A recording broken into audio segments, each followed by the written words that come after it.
We could start off with the first one because you almost spoiled something when you just talked about the beginning scene, the opening scene that you were confused about. Because the fact that you thought you saw a little girl in the driver's seat is kind of telling. Well, it is his mom. It is his mom, but the little girl is his mom. Yes. Here we go. Here, this was a little bit confusing. So, yes. Should we try to right off the bat, the timeline? Like try to like unravel it to try and sort of tell it in the right order, so to speak. You want like the right order, as in how it happened? No, in the chronological or the right order, as in the movie, the way the movie showed it. No. Well, that's the thing, because what this is, and it's kind of, I kind of figured it out pretty early on in the movie. I was like, this has to do, it's a time travel thing.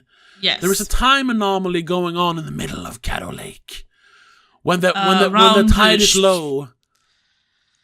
Sheep herds or something, they call it something. Found herd. Area. Yeah, found herd, yes. Yeah. Which is kind of funny, because they're all looking for someone, and I found herd. Yeah. Found her. Anyway. Yeah. I don't know if that's the thing. Yeah, so it's a time travel thing. People disappear because they're out of space, out of time.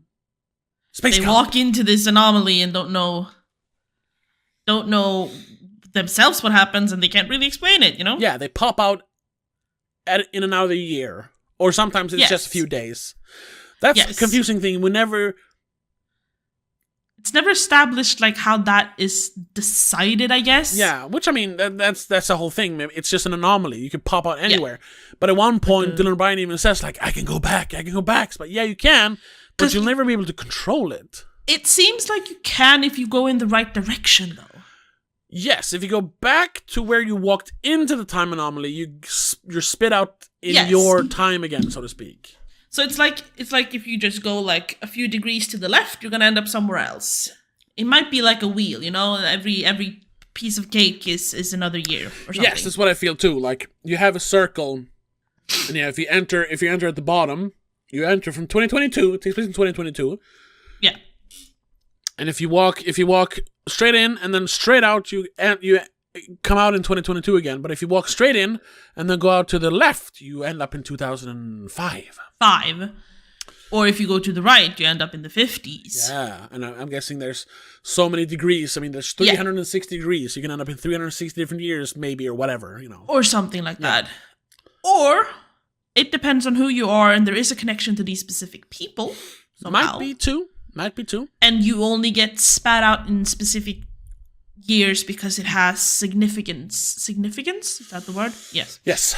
To these people and their lives. Yeah. Then it becomes more, you know, then it's less scientific, if you will, and it's more fantastical. Yes, more fantasy. Which I'm fine with. Yeah, sure, honest. I'm fine with. And once again, because this is, I can excuse that they don't explain the time travel at all, because it is character no one understands it. Yeah, but it's character driven. We don't. It's a vehicle for them to kind of mend their their broken familiar families. Yeah, exactly. It's not about figuring out the time, I gotta go back to so I can, you know, whatever. No, it's about accepting your fate. It's finding peace in knowing finding peace in what happened. They disappeared, life, but they're fine, you know. They didn't leave us. They didn't do it on purpose. They didn't actually, they didn't run away. They didn't die. Well, technically, she did at one eventually, but you know, she lived a pretty long life.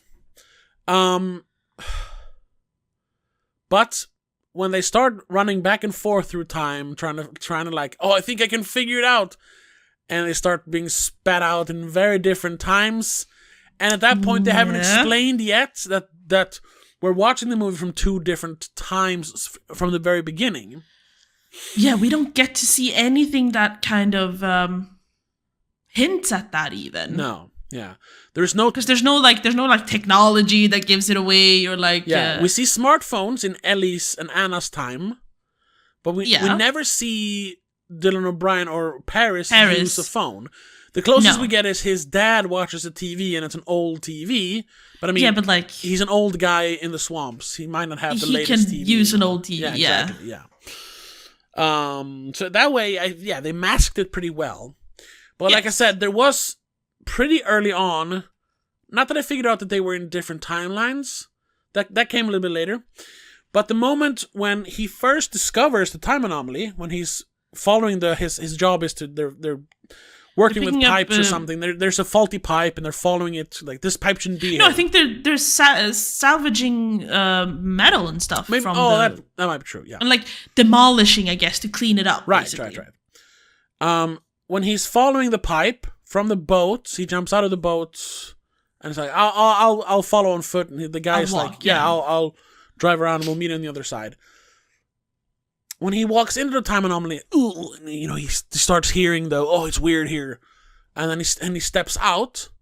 And when he comes back to the boat, his friend or his work partner or whatever goes like, "Where were you? Where have you been?" And it's like, oh, so he was gone much longer than a second that he was in the movie. Yeah. I was like, this is something to do with time. Yes. I don't know exactly what it is, but it's something to do with time. And then it's confirmed when Ellie comes back and sees herself arrive at her parents' house when Anna has gone missing. It's like, oh! Yeah. But see, as soon as I saw the two different timelines, as soon as you saw Paris and I think you see his girlfriend before you see Ellie's mom, right? Yes. That was also... And when they mentioned something about, when she started looking for the death certificate. Yeah. She's like, when someone's been gone for 8 years, they count as they're counted as a dead person. Yeah. I was like, oh, he's her dad. Oh, you immediately connected it? Yeah. There? Oh, okay. I didn't do that. That's like the 26-minute mark or something. No, that's much earlier. I think no, that's much earlier. That's before he even finds the anomaly. That's like 5 minutes. It's the like 15-minute mark or something. Yeah. Okay. Yeah, because that's when the dinner starts and all that stuff. Yeah. Okay. I did not. You immediately connected that? Yeah. I was like, yeah, he's her dad. What? He has to be. Okay. I wasn't that fast, but since I knew something to do with time, and then I realized, so a dad went missing from the two girls, and the redhead mom, the long red hair. Yeah, long ginger. And then I was like, and he has a very, fair-skinned, redhead, long flowing hippie hair girlfriend. I was like, that's very convenient. I was like, are they the same person? I was looking at them going like, is it the same actress? But it's not. No, it's not. No. Because one is like in her 20s and the other one is in her 40s. Yeah, I thought it was just makeup or something. That was too good. But that would have been too obvious as well, I think. Yes, of course, yeah. Because then you would have questioned it immediately. You're like, why is she playing both characters? Okay, so, where this becomes more convoluted, though, is that... So we have the two... We need to explain the two families, so to speak. Yes. You have the main character of Paris, Dylan O'Brien, and Ellie, Lizzie Scanlon, whatever her name was. Ellie Scanlon, what was it? Eliza Scanlon. All right. Now. Ellie Eliza, yeah. Yeah. So, Eliza has grown up with her single mom because her dad ran out on her mom right as she became pregnant.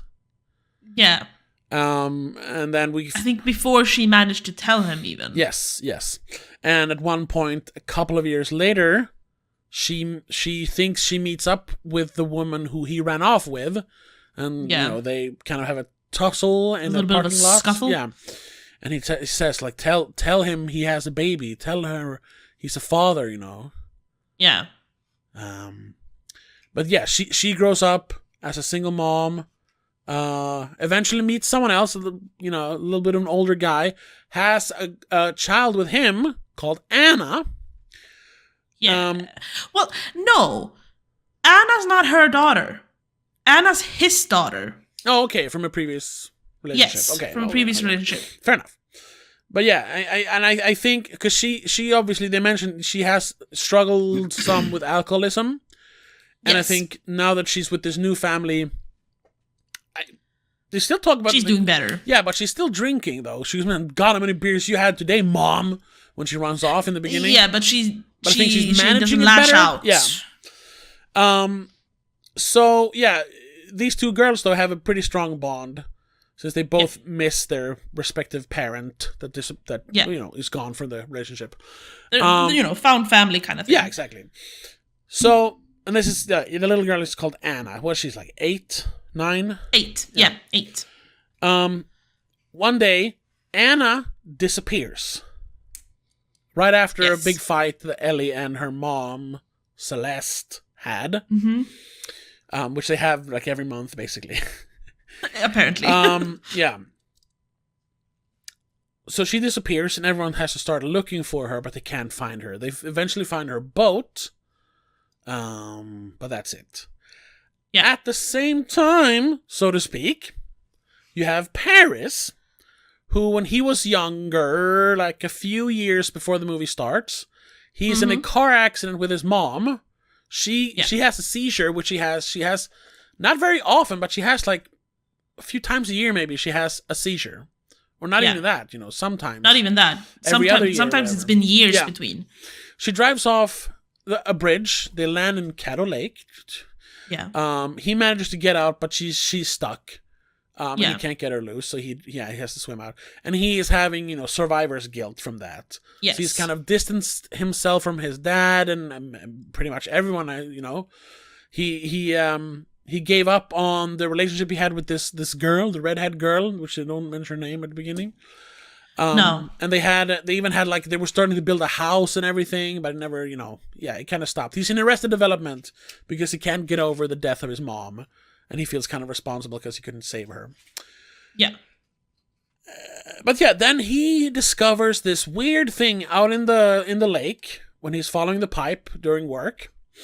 And something's, oh my God, something with my ear, something went wrong, And he finds a necklace which reminds him of his mom, because his mom used to wear this. First of all, it looks like it's the cancer sign. Wasn't it twins? No, it's the cancer. Cancer, okay. It's my sign. Oh, okay. It does look like a 69, though, I'm just saying. Yes, which is the cancer sign, which is awful, really. Yeah. Somehow that translates into a crab, which has to do with cancer. I don't fucking know. Well, cancer is another name for... In Swedish, we call crayfish. It crawfish. Crawfish, yeah, Crayfish, exactly. yeah. That's what a cancer is. I think it's the Latin for crayfish, crawfish, whatever. Probably. Shellfish. Still, I don't like it. Yeah, sure. Yeah. So he starts trying to figure out what is going on here, and then randomly his girlfriend mentions oh we're out here looking for something crazy in the swamp. So kind of reminds me of that time when we the last time we were on the swamp with our friends, we got stuck. Remember? Ha ha ha. He's like, yeah, that was 99, right? I forgot about that. And that triggers a memory that... year was a drought. That year was a drought. There's a drought now as well. That's how they're finding the pipe. Yeah. And that triggers a memory that, that his mom had a seizure in 99 as well. And she only has it, that seldomly, once every few years. That's when he starts making the connection that, she only has seizures when there's a drought. Which is... That's where it's, reaching a little far immediately. Yeah. That's where it needed to take a little more time for him to figure it out. The seizures, except for having a familiar or a hereditary effect, that they have no point in the story. That's the thing. He mentioned that his hand starts shaking. And she says, your mom's seizures? Yeah. Maybe that's why they start thinking about it. He's starting to have the seizures as well, still but mildly. It's still a reach. Yeah, it's a bit of a reach and a bit unnecessary. Yeah. At the same time, after the big fight, at the same time, the big fight over at the house with Ellie and Anna and Celeste, Anna disappears.